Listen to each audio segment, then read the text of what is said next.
So I'm going to briefly introduce direct electrospinning or direct write electrospinning. This is something that we are going to have the capability to do in the Biomaterials lab, and it's a really interesting biofabrication technique, though generally you aren't going to include cells on it. I think it offers a lot of potential.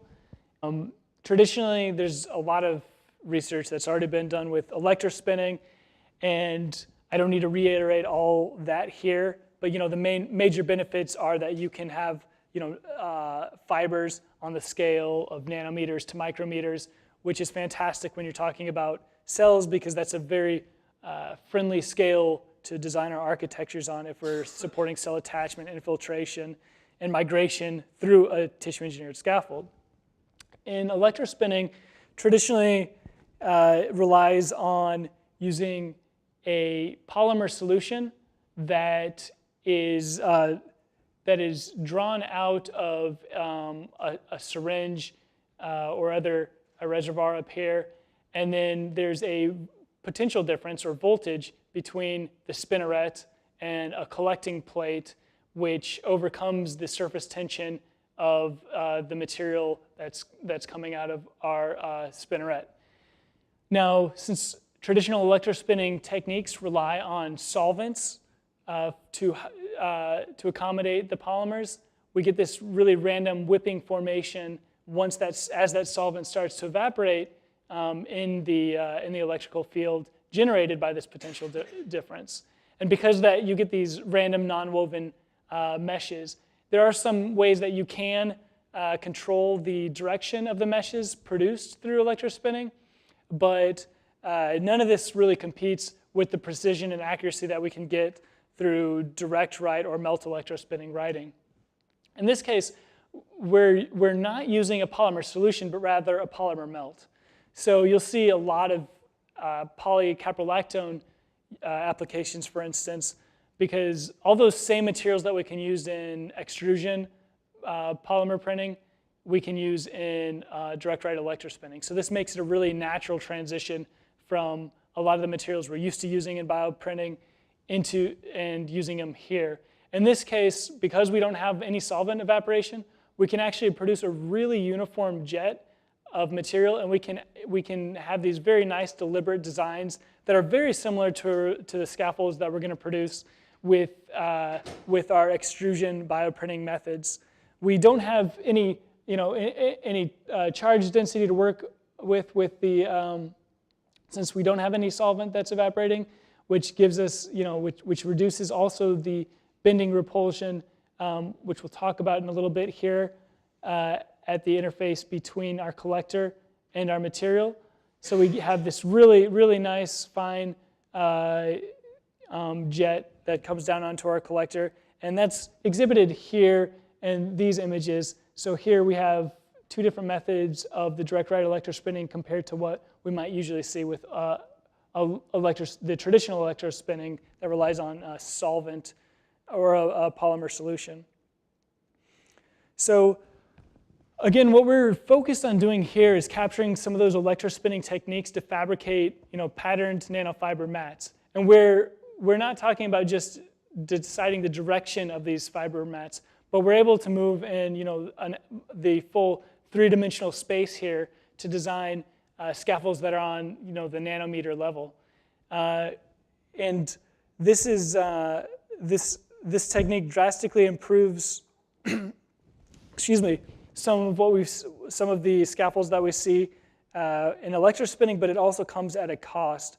So while we're capable of producing those same electrospun fibers at these cellularly relevant levels, it's very easy to introduce defects into the fibers. So you have to use a lot more fine-tuning on the voltage difference, the speeds at which the materials are ejected from the spinneret, things like that. And we'll talk about that in a second.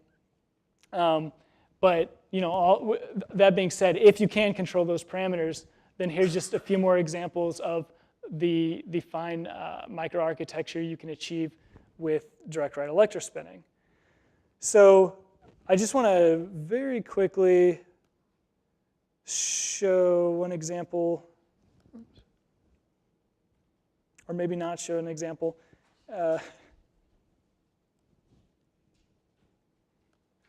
Well, in any case, this is a commercially available 3D printer that traditionally uses extrusion printing methodologies. So in this case, they've 3D printed a gelatin substrate here, and then through electrospinning on the same printer, you can create a directed, woven mesh in the center here. So we have not only the mechanical properties on a macro scale of this larger construct, but you can directly electrospin your fibers from polycaprolactone or gelatin or whatever you're using as your polymer melt into this scaffold. So you can combine this printing methodology with other methodologies.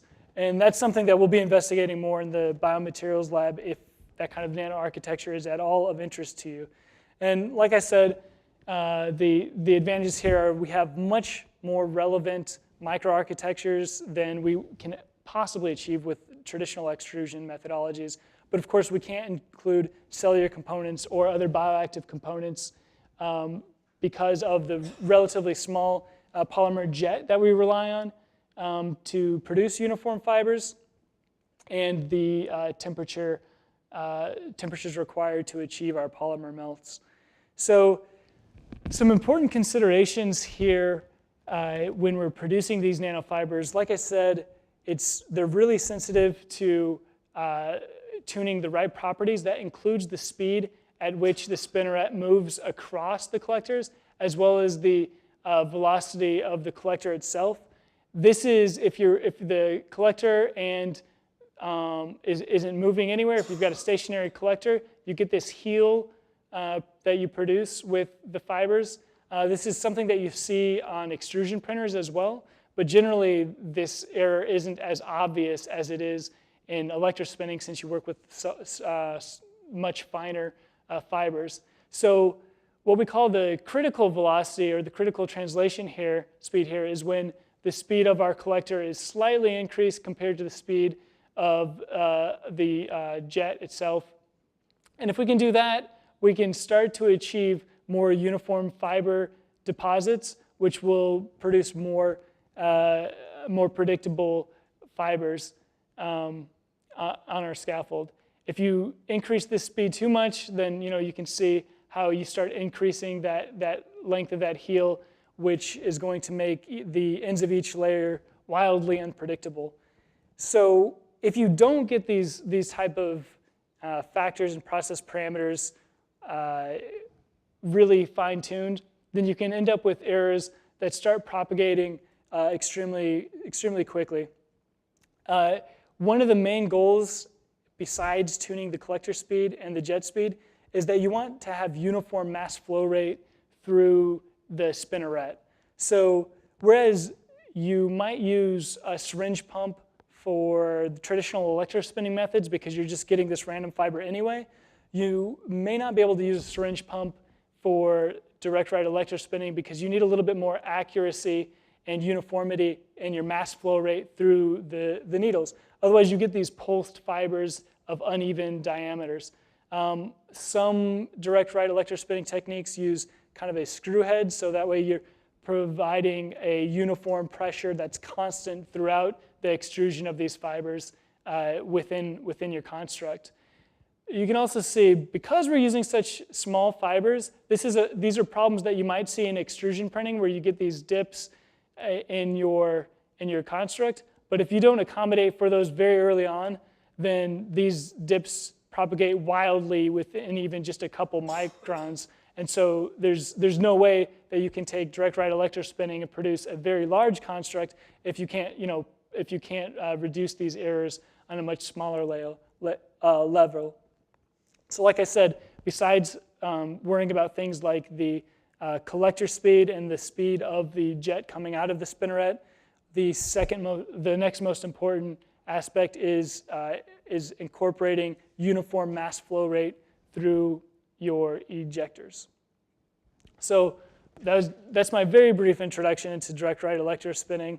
And the major takeaways is that while this is a very sensitive technique towards processing parameters, there's very high resolution capabilities here that you can't achieve with any other type of biofabrication process. And we're able to incorporate this because of the unique attributes of these polymer melts. We can incorporate this into other scaffolds and other bioprinting techniques.